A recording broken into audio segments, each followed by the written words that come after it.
Sari kesawat seknan ninggai Namangat ay pelunga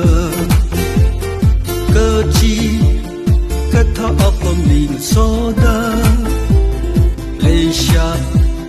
Wikerjan di hangaya Iwi miglan na witsat heida Awi ara ili saga chite Maram khale wi mawom china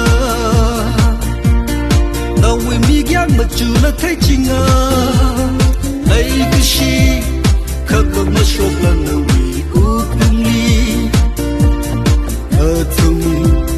Kahai le kishi